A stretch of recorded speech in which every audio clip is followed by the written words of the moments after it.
Prophet, peace and blessings be upon him, once prayed Fajr with his companions. And then he reaches his hand out, sallallahu alaihi wasallam, as if he's trying to pluck something. And he was smiling, and then he retreated his hand, sallallahu alaihi wasallam. And the companions said to the Messenger of Allah, sallallahu alaihi wasallam, we saw you do something today that we've never seen you do before. It was as if you put your hand out and you were trying to pluck something, and then you suddenly pulled your hand back.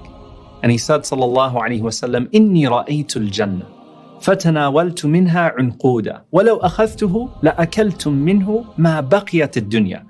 He said, sallallahu alaihi wasallam, that I just saw paradise, I saw Jannah, and I saw a bunch of grapes. And if I was able to pluck those grapes, you would have eaten from those grapes until the end of the world. And then the Prophet ﷺ said, then I saw hellfire, and so I pulled my hand back from it. Imagine if we could see paradise and hellfire right now in front of us. How different would we be? But it's not about seeing it, it's about perceiving it. The Prophet ﷺ said, Al-Jannatu aqrabu ila ahadikum min shiraki na'lihi wan-naru mithlu dhalik. That Jannah is nearer to you than your shoelaces. And so is the hellfire. Jannah is right in front of you. But if you don't spiritually step into it right now, then its gates might shut and never open for you again.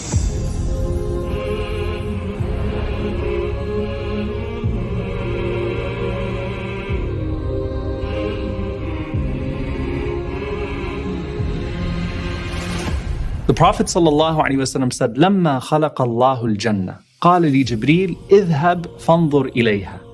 In the very first moments that Allah created paradise, He called forth the angel Jibreel, and He said to him, go look at Jannah and see what I've prepared for its people. So Jibreel alayhi salam goes and he sees what Allah has prepared for its people, paradise in all of its glory, fresh for the very first time. And he comes back to Allah subhanahu wa ta'ala and he says, Ay Rabbi wa izzatika la yasma'u biha ahadun illa dakhalaha. By your might, O my Lord, no one is going to hear about this place except that they're going to enter into it. Meaning, when people know about how amazing this Jannah is, everyone's going to go to Jannah. But then Allah subhanahu wa ta'ala filled the path to Jannah with all sorts of hardships. And He told Jibreel alayhi salam, go look at it again.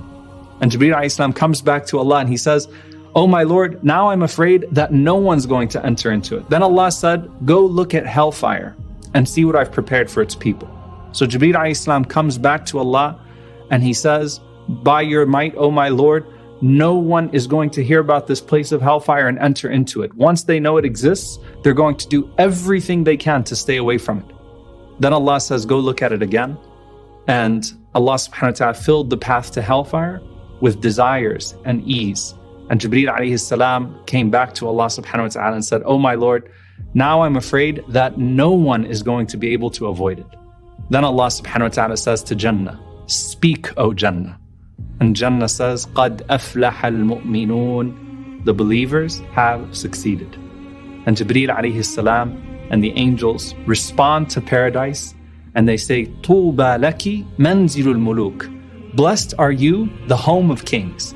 But these aren't worldly kings. Believers become kings and queens by being sincere servants of Allah subhanahu wa ta'ala. And the Prophet ﷺ said that one time, paradise and hellfire actually had an argument. And paradise said, Mali la yadkhuluni illa du'afa'u an-nas wa saqatuhum. My Lord, why is it that it seems like only the weak and the downtrodden enter into me? And hellfire said, my Lord, why is it that it's only al-mutakabbirin wal-mutajabbirin, the arrogant and the proud, that enter into me? And Allah subhanahu wa ta'ala says to Jannah, Anti rahmati arhamu biki man asha'u min ibadi. You, O Jannah, are my mercy. I will show it to whomever I wish through you. And then Allah subhanahu wa ta'ala says to hellfire, and you, O hellfire, are my punishment. I will punish through you whoever I wish. And now they both eagerly await. And when you make dua in regards to either of them, both of them respond. The Prophet ﷺ said, مَا مِن يَوْمٍ إِلَّا وَالْجَنَّةُ وَالنَّارِ يَسْأَلَانِ. That there is no day that passes except that paradise and hellfire ask Allah subhanahu wa ta'ala about their people. And Jannah says, Ya Rabb, قَدْ طَابَتْ تَمَرَتِي وَاضْطَرَدَتْ أَنْهَارِي وَاشْتَقْتُ إِلَىٰ أَوْلِيَائِي عَجِّلْ إِلَيَّ بِأَهْلِي. O my Lord, my fruits are ripe, My rivers are flowing. I can't wait to see my friends.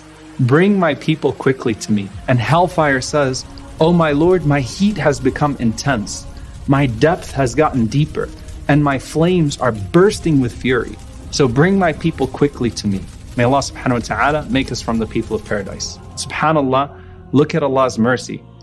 While both paradise and hellfire speak, both of them wish well for the believers. They both wish well for the righteous. The Prophet ﷺ said that no believer asks Allah subhanahu wa ta'ala for paradise 3 times, except that paradise responds and says, "Allahumma adkhilhu al-Jannah." Oh Allah, admit him into paradise. And no believer seeks refuge from hellfire 3 times, except that hellfire says, "Allahumma ajirhu min an-nar." Oh Allah, give him refuge from the fire. So they both want good for you, but Jannah is the one that's getting ready for you. And in general, Ka'b radiallahu ta'ala anhu said, every time Allah subhanahu wa ta'ala looks at Jannah, Allah says to it, "Tibi li ahliki," beautify yourself for your people. And it continues to increase in its beauty every single time until its people enter into it. And guess what? Jannah loves Ramadan too. It's its favorite season. The Prophet ﷺ said, إِذَا دَخَلَ رَمَضَانَ فُتِحَتْ أَبْوَابُ الْجَنَّةِ وَغُلِّقَتْ أَبْوَابُ النَّارِ وَصُفِّدَتِ الشَّيَاطِينَ. That when the month of Ramadan comes, the gates of paradise are flung open and the gates of hellfire are shut and the devils are put into chains. And there is not a night of this blessed month except that the gates of paradise are flung wider and Allah subhanahu wa ta'ala beautifies your Jannah even more. And it can't wait to receive you. But how eager are you to receive it? The Prophet ﷺ said, "Ya qawm, utlubu al-jannata jahdakum, wahrubu min an-nari jahdakum." O people, seek paradise as much as you can, and run away from hellfire as much as you can. فَإِنَّ الْجَنَّةَ لَا يَنَامُ طَالِبُهَا وَإِنَّ النَّارَ لَا يَنَامُ هَارِبُهَا. The seeker of paradise does not sleep, nor does the fleer of the fire. And he said, sallallahu alaihi wasallam, but the hereafter is surrounded with difficulties, and this world is full of pleasures. But if you knew the pleasures of paradise, what pleasure or pain in this world would interfere with your pursuit of Jannah? Remember the Prophet ﷺ reaching out to grab that bunch of grapes? Imagine if you were like Asya alayhi salam, when she looked up and she saw her entire palace in paradise. At that point, not even the most brutal torture of Fir'aun could steal her smile. But before you see it there, you have to feel it here, and you have to strive for it with every fiber of your being. يا أيتها النفس المطمئنة ارجعي إلى ربك راضية مرضية فادخلي في عبادي وادخلي جنتي.